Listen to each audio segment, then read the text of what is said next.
Assalamualaikum warahmatullahi wabarakatuh.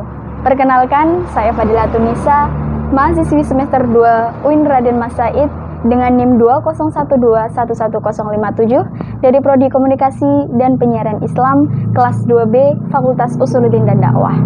Di sini saya akan menyampaikan sedikit tentang materi yang telah disampaikan oleh Bapak Abraham Zaki Zulhasni selaku dosen pengampu mata kuliah ilmu dakwah pada semester 2 kali ini. Dan materi yang pertama yaitu tentang definisi dakwah. Dari bukunya Profesor Ali Aziz terdapat 38 definisi. Jadi memang dakwah sendiri itu banyak sekali pengertiannya. Salah satunya adalah memanggil, menangis, meratapi, dan lain-lain. Dan ada juga kata-kata yang mirip dengan dakwah, misalnya tablik. Tablik itu menyampaikan ajaran Islam kepada orang lain. Dan orang yang melakukan tablik disebut dengan mubalik. Tabsyir, kabar gembira, tandir peringatan, khutbah pidato yang disampaikan kepada pendengar, siah pesan atas peringatan perintah sesuatu, tarbiyah atau ta'lim yaitu pengajaran. Dan untuk materi yang kedua yaitu tentang sejarah perkembangan ilmu dakwah. Dan kembali lagi di bukunya Profesor Ali Aziz itu sebenarnya dakwah embrionya adalah ilmu balaghah. Apa itu ilmu balaghah? Ilmu balaghah adalah penyampaian ajaran Islam. Dan di dalam dakwah itu terdapat 3 ilmu. Ada ilmu ma'ani, ilmu bayan, dan juga ilmu badi. Ilmu ma'ani yaitu cara memberikan pesan yang mudah dipelajari, dasar-dasar komunikasi misalnya. Lalu yang kedua ilmu bayan. Ilmu bayan itu cara memberikan penjelasan, seperti pengembangan bahasa, retorika gitu. Lalu yang ketiga yaitu ilmu badi atau keindahan bahasa. Nah, jadi dakwah itu lebih dari sekedar komunikasi dan juga retorika. Lalu untuk materi yang ketiga yaitu tentang kajian keilmuan dakwah. Dakwah di sini itu disamakan dengan amar ma'ruf nahi mungkar. Jadi sebagian orang itu membenarkan bahwa orang bisa melakukan kekerasan demi dakwah. Ini nih yang kontradiktif terhadap dakwah. Seorang pendakwah kan harusnya mengambil hati mulai dari yang paling dasar, seperti mantan PSK Rustin Ilyas yang mendakwahkan dengan cara ringan, dengan anak jalanan misalnya, dengan cara kasih sayang, memberikan edukasi yang menyenangkan, dan juga lain-lain. Lalu untuk materi yang keempat yaitu hakikat dakwah. Nah, di materi ini kita bisa belajar sifat-sifat dasar dakwah, fungsi dakwah, dan juga banyak faktor hidayah dalam sistem dakwah. Lalu untuk sifat-sifat dasar dakwah diambil juga dari bukunya Profesor Ali Aziz di halaman 97. Itu ada beberapa sifat-sifat dasar dakwah. Yang pertama itu ada dakwah bersifat persuasif atau mengajak dan bukan koersif atau memaksa. Yang kedua, dakwah ditujukan kepada orang yang Islam dan juga bukan Islam. Ini sudah pasti sih. Lalu yang ketiga yaitu tentang dakwah bersifat anamnestis, yaitu mengembalikan fitrah manusia. Lalu yang keempat, dakwah tidak dalam keadaan prabawa psikotropik atau harus selalu dalam keadaan sadar. Lalu yang kelima, dakwah itu harus bersifat rasional atau masuk akal. Dan fungsi dakwah sendiri itu untuk menjadikan visi Islam itu sebagai Islam yang rahmatul lil alamin, untuk menebarkan kebaikan, menghormati perempuan-perempuan, kemanusiaan, dan juga ada yang namanya toleransi perbedaan. Lalu untuk faktor hidayah dalam sistem dakwah, pendakwah itu kan hanya sebagai pendorong, pengajak, dan hidayah itu hanya murni dari Allah. Berdoa dan mendoakan orang lain supaya orang itu mendapatkan hidayah dari Allah. Nah, di sini juga ada beberapa hidayah. Hidayah yang pertama yaitu ilham atau insting. Lalu yang kedua ada panca indera, yang ketiga ada akal, yang keempat ada agama dan syariat, yang kelima pastinya adalah pertolongan dari Allah Subhanahu wa taala. Lalu untuk materi yang kelima yaitu tentang fikih dakwah. Nah, apa sih hukum dakwah dalam Islam? Nah, hukum dakwah dalam Islam ini ada fardu.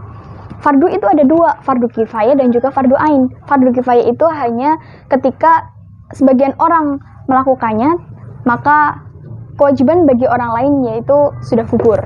Lalu untuk fardu ain itu wajib bagi semua orang. Dan di sini itu ada tingkatan-tingkatan dalam dakwah.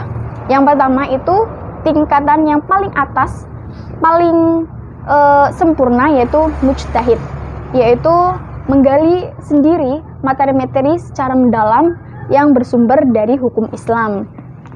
Lalu yang kedua yaitu multabi. Multabi yaitu mengambil pesan dakwah dari penyimpulan ulama-ulama. Ini banyak di kalangan masyarakat di Indonesia. Lalu yang ketiga yaitu mukhalid. Mukhalid yaitu menyampaikan pesan dakwah tanpa mengetahui dalil-dalilnya, tetapi pendakwah tersebut yakin akan kebenarannya. Lalu yang keenam yaitu materi yang keenam yaitu prinsip-prinsip dakwah. Pegangan atau pedoman atau rambu-rambu agar dakwah tidak melenceng dari jalur, agar dakwahnya itu bisa tepat sasaran. Itu yang namanya prinsip dakwah. Nah, prinsip dakwah itu ada banyak. Nah, misalnya satu, memberi keteladanan sebelum berdakwah. Yang kedua, mengikuti hati sebelum menjelaskan. Yang ketiga, mengenalkan sebelum memberi beban. Yang keempat, memudahkan bukan menyulitkan. Yang kelima, masalah pokok sebelum masalah kecil. Yang keenam, membesarkan hati sebelum membenarkan ancaman. Dan yang ketujuh, memberi pemahaman bukan mendidik. Dan untuk materi yang ke-8 yaitu tentang pendakwah. Nah, ada banyak nih. Materi yang ke-7 yaitu tentang pendakwah. Ada banyak nih persyaratan pendakwah menurut Al-Bayuni. Yang pertama yaitu harus memiliki keyakinan yang dalam tentang apa yang disampaikan. Yang kedua, menjalin hubungan dengan mitra dakwah. Yang ketiga, menaiki pengetahuan dan wawasan. Yang keempat, ilmunya itu harus sesuai dengan perbuatannya. Yang kelima, memiliki kepekaan yang tajam. Yang keenam, bijak dalam memilih metode sesuai mitra dakwah. Yang ketujuh, perilakunya terpuji. Yang kedelapan, menutupi celah orang lain atau menutupi aib orang lain. Yang kesembilan, berbaik sangka dengan umat Islam. Yang kesepuluh, berbaur dengan masyarakat. Yang ke-11, menempatkan sesuai kedudukannya. Dan yang ke-12 yaitu saling berbagi ilmu dan menasehati sesama pendakwah. Lalu untuk materi yang ke-8 yaitu tentang moderasi beragama. Nah, pilihan moderasi beragama itu adalah pilihan untuk memilih cara pandang, sikap, perilaku yang tidak ekstrim terhadap beragama. Jadi moderasi beragama ini seimbang.